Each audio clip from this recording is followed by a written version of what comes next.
Welcome to Salaam Nerds Podcast. We do reviews and recaps of nerd culture, reality TV, and current events from this week. Yo, it's the Salaam Nerds. My name is Dean, aka Watson Dean. I'm here with my boy Chad. We drop live episodes on YouTube on Sundays, Tuesdays, and Wednesdays at 10:30 p.m. Eastern. All episodes can also be found everywhere podcasts are found. Thank you to all our supporters. Please help us by subscribing and leaving a good review on Apple Podcasts and Spotify. Yo, Salaam Nerds. It's your boy Neebs, aka Watch with Neebs, and I'm here with my co-host. Well, not my co-host, but my co-host for today, Sarah. Welcome back on the show. How are you? I'm so good. How about you? I'm good. I hear you're graduating this year, so congratulations on your master's. Thank you. Do we call you the master now? Is that going to be your nickname? I actually have that TikTok sound saved. I'm going to play it in my grad gown, so just stay tuned for that. Oh, I can't wait. This is so exciting. Well, welcome back for our Doctor Who special, because we did a Doctor Who special back, in Christmas time, I believe it was?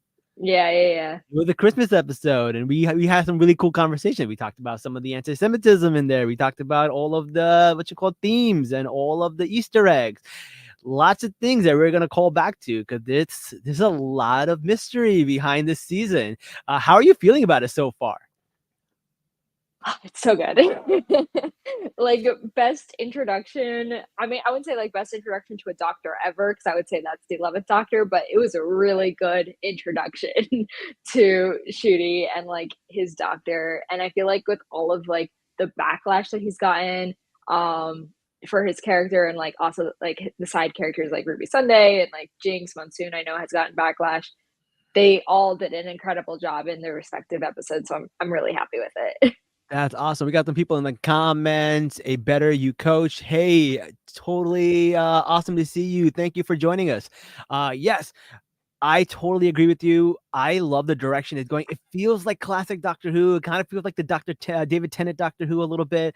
Not in terms of the Doctor, but in terms of the storylines. And I really, really like that. I love the way they're weaving together. It feels more cohesive. Like, not that I didn't love Jodie. I just think her seasons were not as cohesive as this is turning out to be. I like her individual episodes, but the seasons as a whole didn't really do it for me and didn't get me as excited as these two episodes did. These episodes were like, something's going on. There's a big mystery. Every episode leads from one to another. So it's really, really cool. I'm really, really excited. Yeah, definitely. I totally saw that. Yeah. Oh, man. We got Ramona in the chat. You're a Doctor Who fan? I didn't even know. That's crazy. Awesome. We got the official Megs. We got a bunch of people on the Instagram chat. Love to see you guys. Give us your thoughts about this season of Doctor Who. All right. So we start off with this season, and obviously the Doctor Gallifrey being gone and him being the sole survivor of a genocide, as he always has to go into. Now, I'm always confused about that, because is Gallifrey dead, or is it in a painting? Like, where do we leave off? I kind of forgot where we left off there. Is it in I think it's dead. It is dead. Okay, so it is dead. Got it. Yeah. Then what happened in like the special, the 50th anniversary, where it was in a painting and they did something, and then all the 13 doctors came together? I don't know. I think it was Jodie's doctor that they were like, because I think the Master might have blown up Gallifrey, if I'm remembering her doctor correctly, but I'm not sure. That's what's crazy. That's crazy. Yeah. Okay. I need to go back and watch it. I need to go watch it. Go watch it too, because I'm always like, you know what, man? I always forget what happens, because it's so confusing to keep track of all the timey-wimey stuff. Because now there is a whole section of the Doctor's memory that has been erased, because the Doctor was a black woman before he was even the doctor that we know of. So like there's a whole new lore to this, and it's really really interesting. So I definitely like it. I love how they introduce like these rules of time travel a little bit, where they go and see dinosaurs. And she goes, well, what if I step on a butterfly and I change everything? And he's like, no, that's just, that won't happen. Then she steps on a butterfly and she becomes a lizard person. And then he has to bring life back into the butterfly to change her back, which I think is really funny. So it's kind of letting us know that, hey, time travel still works that way, but also don't pay too much attention to the time travel part. It's still timey-wimey and confusing. However, it relates to the plot. That's what's going to happen. So that's kind of the vibe I got from that. What did you think about us seeing dinosaurs? Oh my gosh. Okay, first, dinosaurs, amazing choice for first. I would want to see dinosaurs. Like, that's great. But like her stepping on a butterfly, I have so many because the doctor is very, fastidious about the fact that, you know, there are fixed points in time, those can't be changed, and then there are Right. like times that are in flex. Yeah. So like is that like there's like this whole mystery behind Ruby Sunday. So I'm wondering like why was it that when she stepped on a butterfly, she turned into a lizard lady? Like there has to be a reason. Otherwise it Right? wouldn't have happened. Imagine all the problems that Rose and Martha and Jenna were like going around doing, and like this person changes everything, come up because of a butterfly. Like, come on, come on. I do find that super funny, and I think it's really really cool. So I don't know. I definitely like that. I thought it was funny. Also, our dinosaurs really look like that? Because from Jurassic Park tells me dinosaurs are supposed to have feathers now. That's what we now know. So I don't know.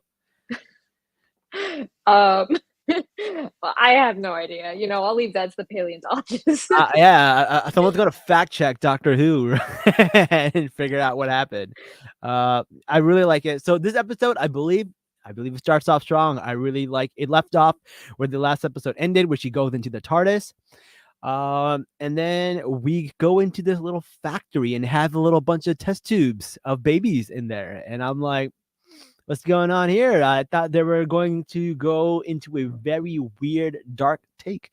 But then we see a bunch of babies roll up in strollers and they're running the ship.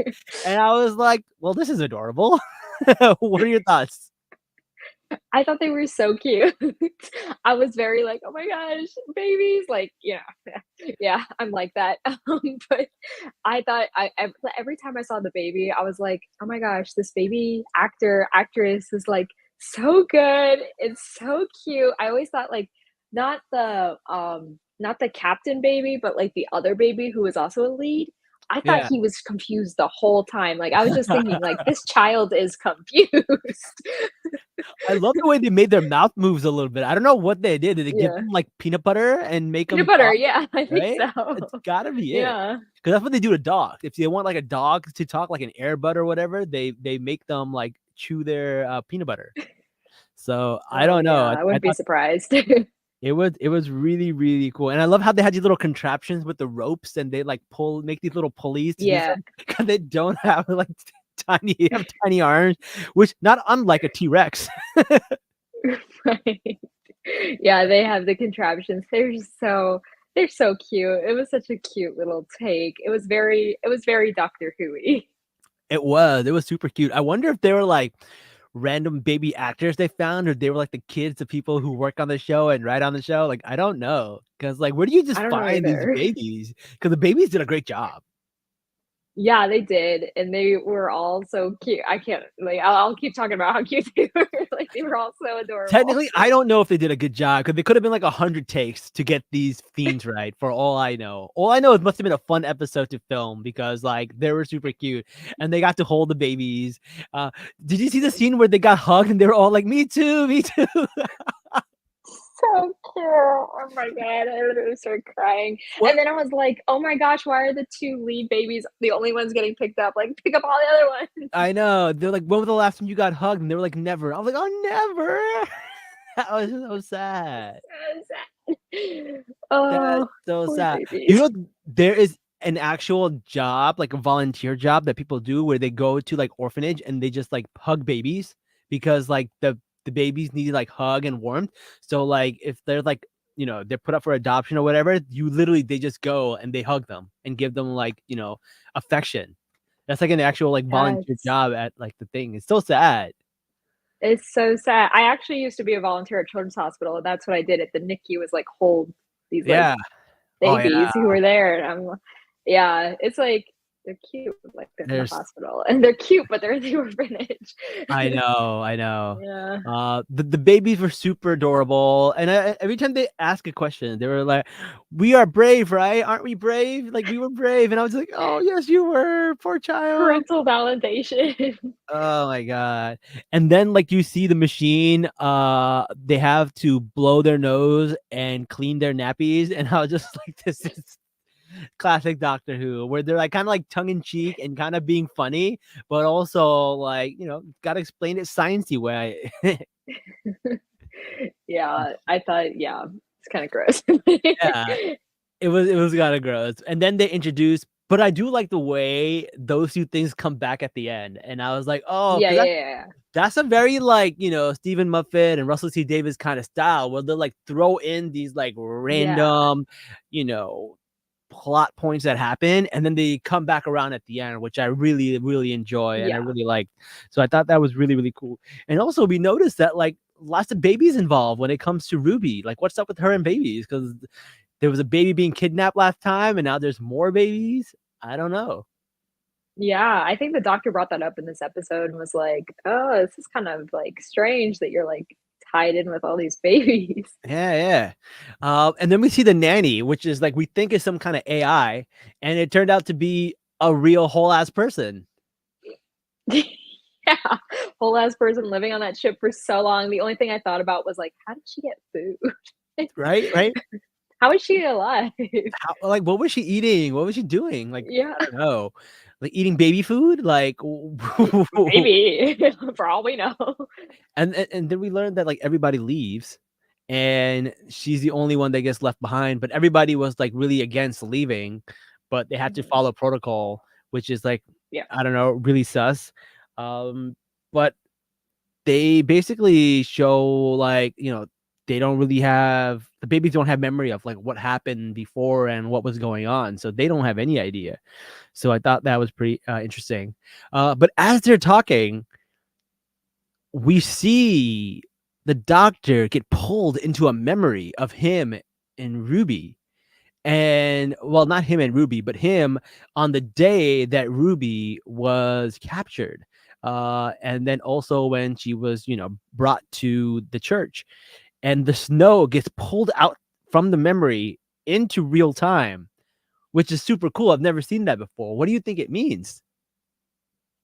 I don't know. I was like, "Oh my god, the doctor has a new power," and, like but no, I don't think so. I think, like, there's something that Ruby has within her that she's able to kind of tap into a memory maybe, like because I feel like it's always, like even in the 2nd episode, it was kind of triggered by her and her memory, so maybe, like, she's tapped I don't know. I have no idea. Her whole heritage, like, is all very screwy, and I think she has some type of hidden power, even though she's classified as Homo sapien or whatever, but yeah. Yeah, yeah. I don't know. We'll see. Um, Also the nanny, is she the queen from Bridgerton? Is that who plays her? Yes. That's I was so thinking that cool. the whole time. I'm like, "This is Charlotte, right?" I was like, I couldn't quite pinpoint who she was, but then I was like, oh, I think that is the queen. That was pretty funny. Yeah. Um, so at this point, they do mention the boogeyman, and apparently the kids start crying, and I was like, well, I I feel like they shook their chairs to make them cry because you could almost hear the chairs rattle a little bit.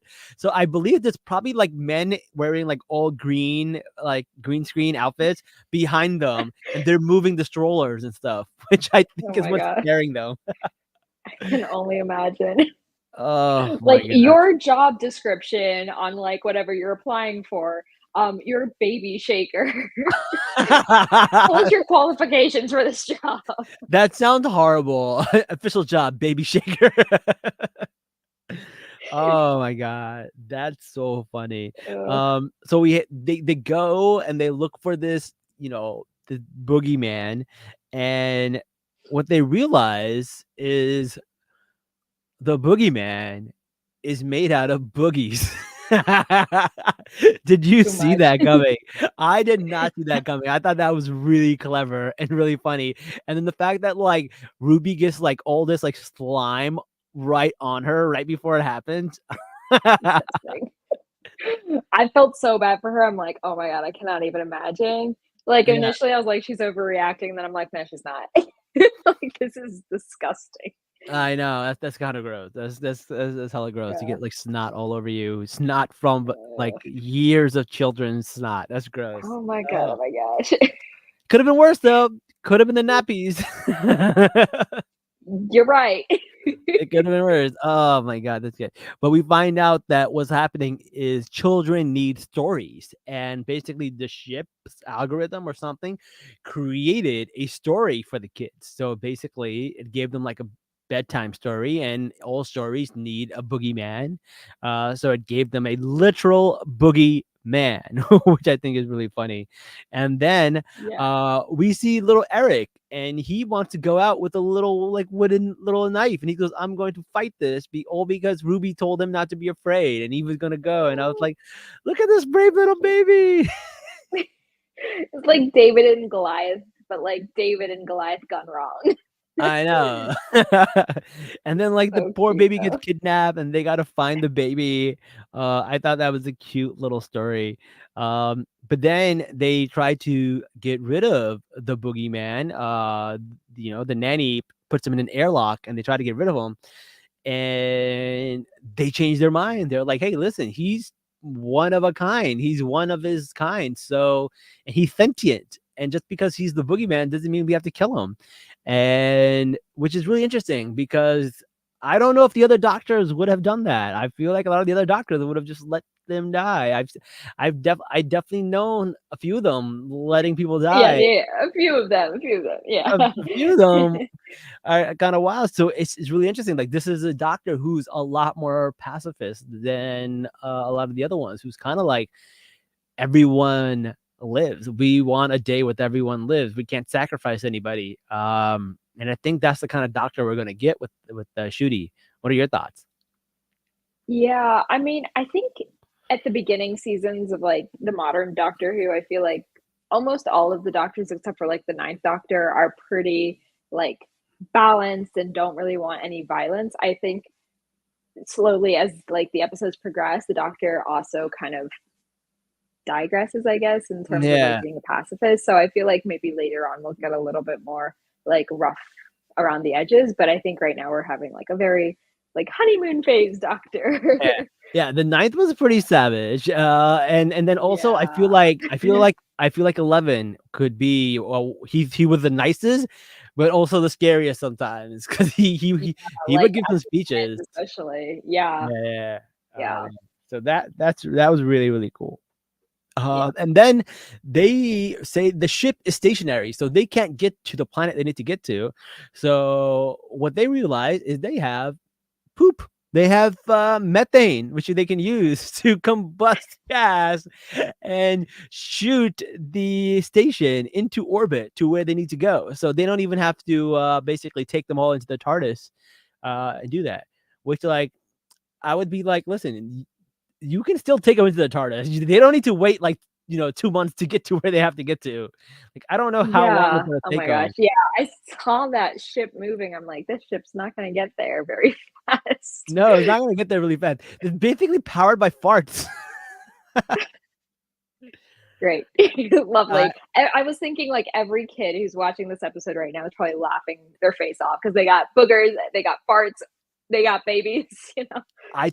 the thing is, like, Doctor Who in its core is a children's show. Like, we've watched it and we've been watching it for a while, but in essence, it's always been a show that was for kids and supposed to be educational, teach them about history, teach them about science. And maybe that's what they're doing. Maybe they're going back to the basics here. Maybe. I mean that boogeyman though was kind of I don't know. the British kids, they could probably handle a lot. So Yeah, it was kinda scary. It was drawn kinda we'll scary. see. But I did notice the production value is super nice. I feel like the Mm, cinematography is clean, it's really yes. beautiful to look at. So I was really, really enjoying it. But Yeah, yeah, Disney budget right there. yeah, Disney budget, right? Got that Disney money now. Forget that BBC money, they got Disney money now. Disney and BBC money. That's true, that's true. Uh, but at the end of this episode, everything's happy. He asks her to be his companion, but he says, "I can never take you to see your mom on Ruby Road. I can never go back there." And she goes, "But you have a time machine." He goes, "Still cannot. It'll alter everything." Which is interesting because, like you said earlier, like Doctor Who, there are some things that are fixed point in time, which is really interesting because everyone's using this concept now. We got Marvel using this concept, like a nexus point. We got the X-Men using this context as a fixed point, and then we got Spider-Verse using it as a canon. All of these events, Doctor Who was the first to use it. Doctor Who was the first one to use it. So it's really, really interesting, True. Yeah, right? you're right. I think, yeah. I mean, I don't know. I feel like he thinks that that's not, like, a fixed point because, like, when the doctor went back in time to, like, help Ruby Sunday when she was, like, a baby, the mother or, like, whatever, the parent, the person who dropped off Ruby Sunday, like, pointed at the doctor during the second time, but that clearly didn't happen during the first time, so I think he's thinking, like, "This is not a fixed point, we can't do this. It's gonna Yeah. be disastrous." That is true. So I'm very curious about how that's going to go. But I do like the fact that like Doctor Who was the first because Back to the Future there was no fixed Yeah. point. Everything happened and they're like everything's girl. And all the other time shows were just like that. But Doctor Who's like, no, let's Yeah. add a little like a little cat Rules, yeah. rule. Let's add some rules to time travel. Fixed points. That's really good. So yeah, I did love that it got his credit for that. And then at the end of the episode, we see the doctor secretly scanning Ruby's body and DNA and trying to figure out if she's anything special. Um, what do you think we're gonna find out about Ruby? Because I'm out of guesses. I don't know. I don't know either. I mean, I was reading his, like, analysis thing, like, I paused the thing, I'm like, "Okay, she's human, like, she has a parent that's from Earth," like, I don't even know, maybe she has, like, some sort of genetic mutation. Yeah. That's the one thing that I can come up with here. One of the things I think is interesting is they keep talking about her mother and who her mother is, and trying to figure out like what the mom is doing. Like, what about the dad? Like, well, we don't even know who the dad is. Maybe the dad is special and the mom is just normal. True. They're trying to Yeah. throw us off. They're trying to lead us off the scent because they never mentioned the dad. Alright, when it's the dad, I'll come back, I'll text you and Yeah. be like, "You're right." Or they're saving that for season 2 or this is the second season. But I don't think she's gonna be around for that long, right? Like, Yeah, I don't think so, yeah. which is kind of sad. I'm like, why? Because like I think they Yeah, have I really like great her. chemistry. Yeah, I feel like they Yeah, have great incredible chemistry. chemistry. Yeah. Yeah. Especially like in the next episode. We get to see them a lot in the next episode called The Devil's Chord. And I really like them when they dressed up and they look like Austin Powers and the 60s like British clothing. I dig that. I thought that was cool aesthetic. I really I enjoyed that. loved it, yeah. They were so cool. I mean, like, I know the doctor has, like, his or her styles, but I like this doctor. He's, like, really spicing up the wardrobe. Yeah, a little zesty. I don't mind it. I don't mind it at all. The other thing what we do see, we get to meet the maestro, and I love this character to death. This may be like they're bringing out some good villain. Like I didn't think they could outdo Neil Patrick Harris as like the toy maker, but like yo, they're 2 for 2 right now with new villains. Like this was good. Like I feel like the baby episode was like a little bit of a filler, but this was like the main story. This is the main story right now. And we have like a new Yeah, villain, and the new villain is Maestro. And they pronouns they were basically the child of the toy maker. And I was like, oh, that's interesting. So basically they're all connected here. So I thought that was really interesting. What are your thoughts about Maestro? Made the episode. Like, hands down, my favorite characters so far of like the 15th Doctor. They were so terrifying, just like So from the terrifying. start. Popping out of the piano and then throughout the episode, like popping out. I'm like, oh my god, this is like straight up horror. And then they like pull. I don't know. I don't want to get ahead of myself, but like they were incredible. They really were. I was like, honestly, I was at the edge of my seat. Like I was just like, they ate every scene they were in, and I really really enjoyed it. I like the beginning where we start off with Henry Arbinger, and it turns out to be a harbinger, which is a little bit of metaphor. And then Timothy Drake is this musical genius who finds the chord, which is a real historical person. And then Maestro shows up. They eat the music in the world, and because they ate all the music in the world, it changes all of history. Super cool. And then the Doctor and Ruby go to see the Beatles on Abbey Road. They go to Abbey Road. They go to the recording studio. They're gonna sneak in, and they go to see the Beatles, and they suck. Is that where you thought the episode was going? Because I was like, oh, this is an interesting turn. Initially, I was like, oh, maybe they're doing like a commercial. Like for something, but Yeah. then they started going to the other rooms, and I'm like, this is whack. Like these are all incredible artists, and it's terrible.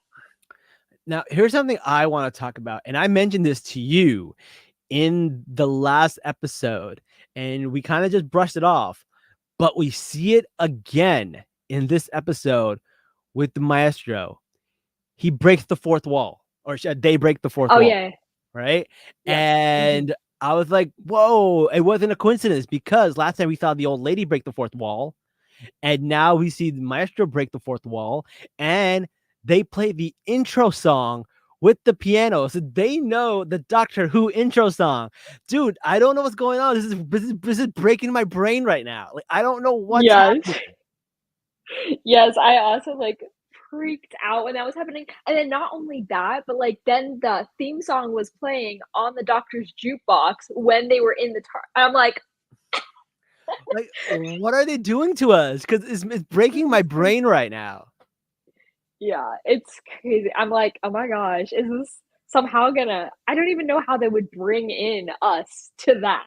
Right? Like, how are we in there? Like, I don't know. But if the Doctor comes into our world, and like, imagine they bring in like David Tennant and Matt Smith, but they're the actors and not the doctors. Tell me how cool that would be. My god, I don't know.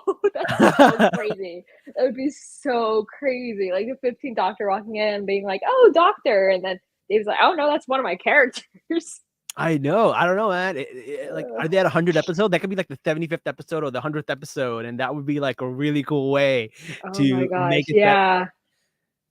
I think there's like, is there an anniversary special coming up? No, no. I don't think Yes, no. so. I don't think so. Yeah, But I don't yeah, know. But you know them. They can plant the seeds for a couple of seasons and have it pay off like 4 seasons down the road.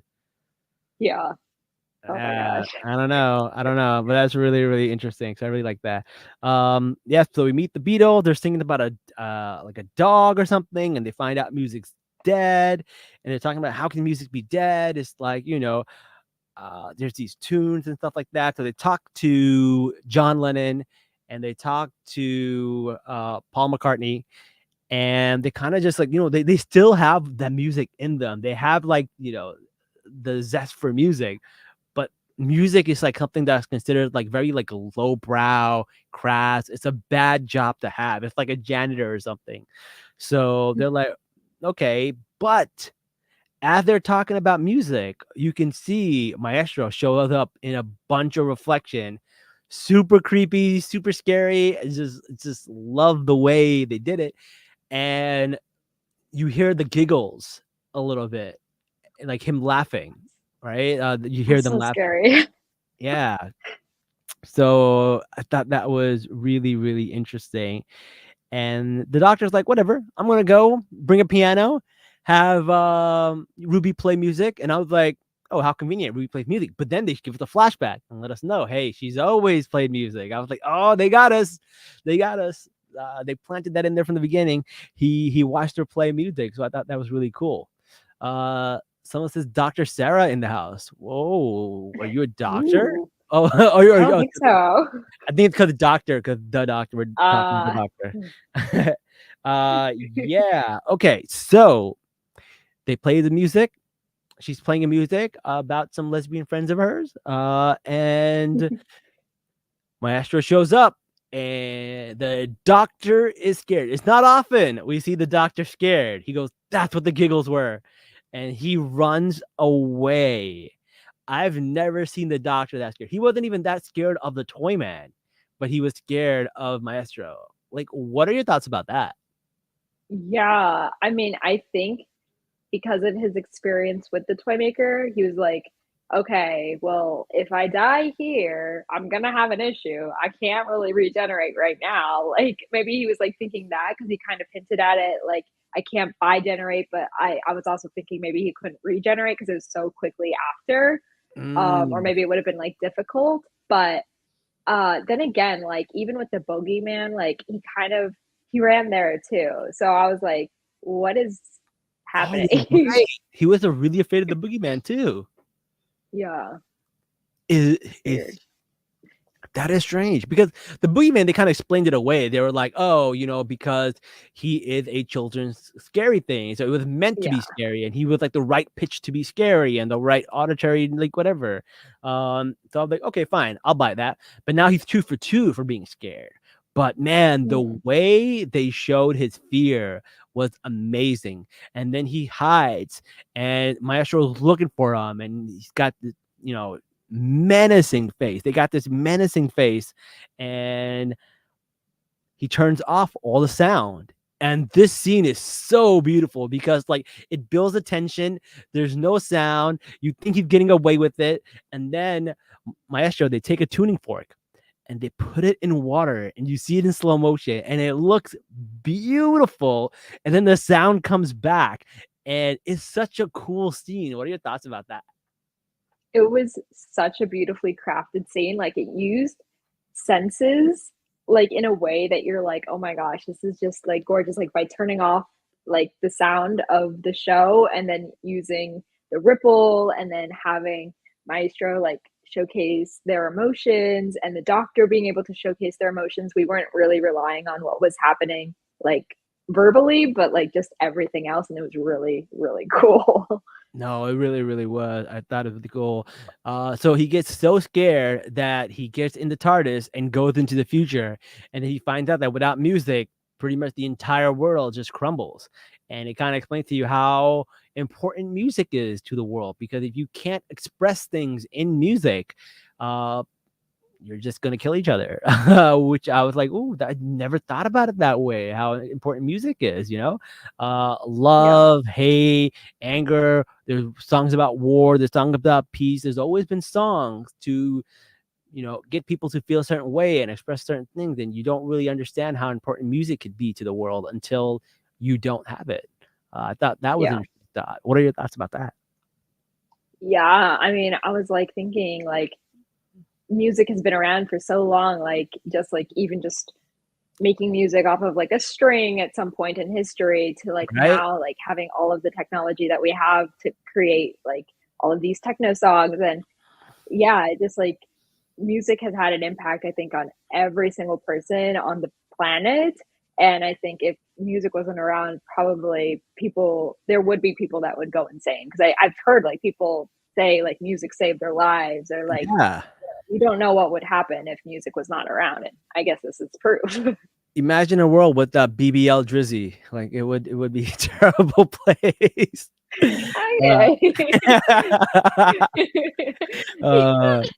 I'm sure the maestro's out there. He's like, ooh, BBL jersey, yes, delicious. Oh man, the way he eats the music is also really really cool, and the way like the music actually looks is super cool. I like the way they show it. And then we Yeah, it was find like out that candy almost. right handy, yeah. And then he goes into the future, and then they try to run away, and he talks about him being the child of the toy maker. So toy maker had him locked up. And like, how did you get out? And he talked about the devil's chord, which is really really interesting. I thought that was really cool. He's like, you have to be a genius to figure it out. And and then they kind of go and chase the doctor, and they try to go and they try to figure out a way to basically put Maestro back into the box. But before they do that, Maestro finds them and they do a music battle. And this kind of reminded me of like Doctor Strange, where they're like fighting with music at the end of Multiverse of Madness. That's what the vibes I got, but I feel like they did it better. What are your thoughts? Yeah, they definitely did it better for sure, for sure. For sure. It kind of reminded me of this one song. It's called "The Devil Went Down to Georgia," and Yeah. in the song, yeah, so in the song they have like this music battle between the devil and like this just kid who plays the fiddle. And at the end, like the fiddle player won. But I thought it was a nice dynamic because they kept setting up Maestro as like the devil The devil, almost, and yeah. like the doctor as like person trying to save something from someone. That's so true. That's such a good observation. I actually been to Nashville, and they have a rule about The Devil Went Down to Georgia. They do not play The Devil Went Down to Georgia for anything under $100. So in Nashville, they have bars have live music, and you can request songs, and it's only like 10, 15, $20 to request songs. But The Devil Went Down to Georgia is the only song there that you have to pay $100 to hear. And I guess because it's requested Why? so That's often, incredible. I think Oh, it's probably requested so often that they don't want to play it, and they're like, you got to make it worth their while. So that's why, which is really really interesting. wow. That's Yeah, incredible. yeah, people really really like it, and like the band had like a fiddle and everything too, so it was really really cool.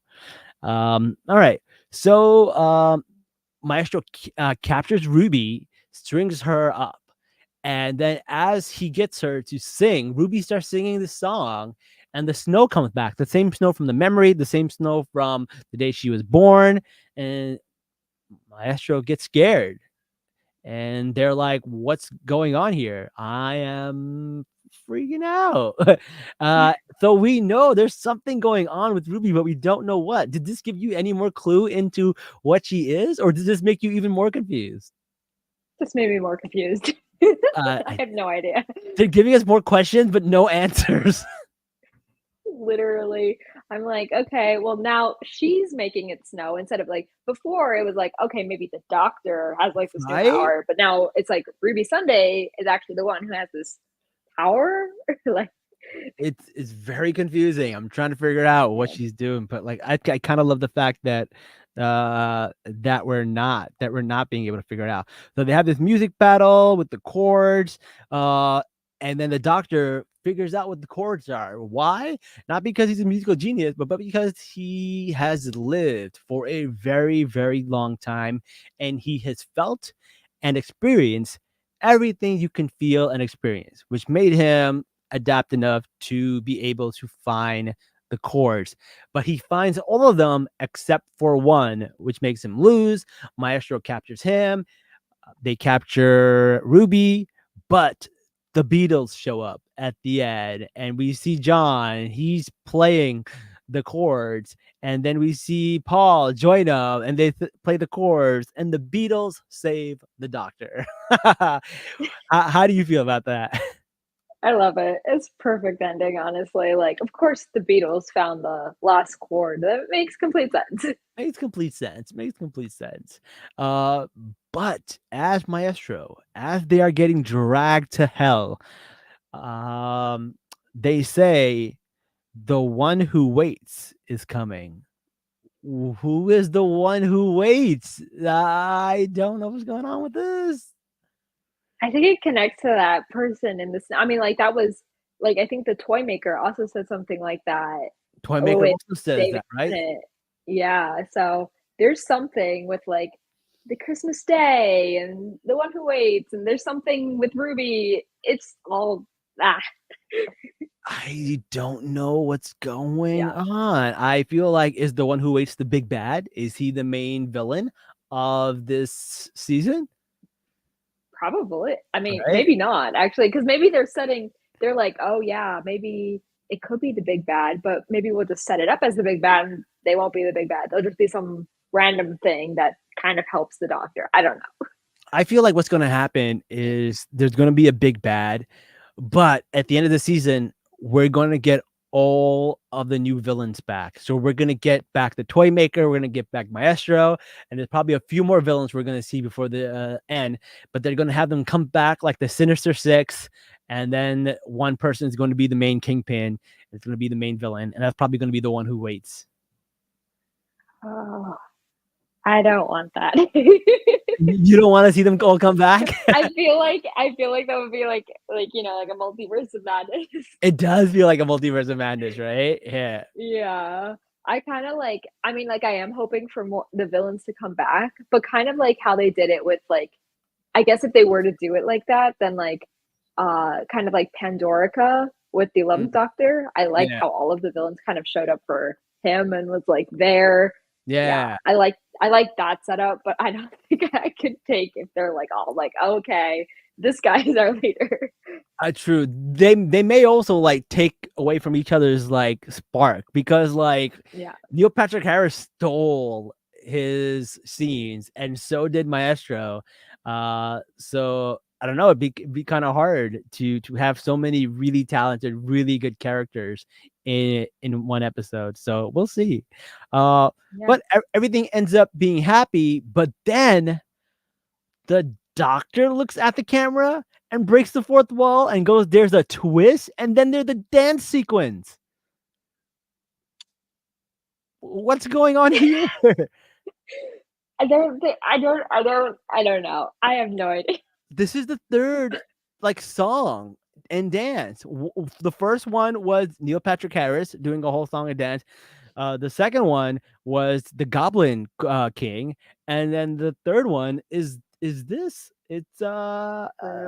lot of Music, mystery, fourth wall, so many things. Ruby Sunday. what is going on here? I don't know. Yeah. I have absolutely no idea. And I think the fact that like Russell T Davies and like Stephen Moffat are behind this season, it's like they're not going to let us know in any way. No, I don't really think so. But I'm excited to find out. There's like I feel like when I was watching Jodie's season, I didn't know what was happening, but I also didn't care. There wasn't anything that had me like going like, "Oh, what's gonna happen next? I'm excited. What's the mystery?" It was kind of just Mhm. like, I don't know what's going on, but I don't have any reason to be excited about what's going on. Now I feel like I don't know what's going on, but I'm excited to find out. Like, I want to know why they're breaking the fourth Exactly. Yeah. wall. I want to know why everything is music related. I want to know why everything's like Christmas related. I want to know why everything is, these bad guys, the one who waits and these memories are getting pulled. I don't know all this cool time lore is happening, and I don't know why. So Mhm. I'm excited about it. Yeah, I mean, yeah, totally, me too. I mean, I feel like with Jodie, I think she had so many episodes that were just like terribly written.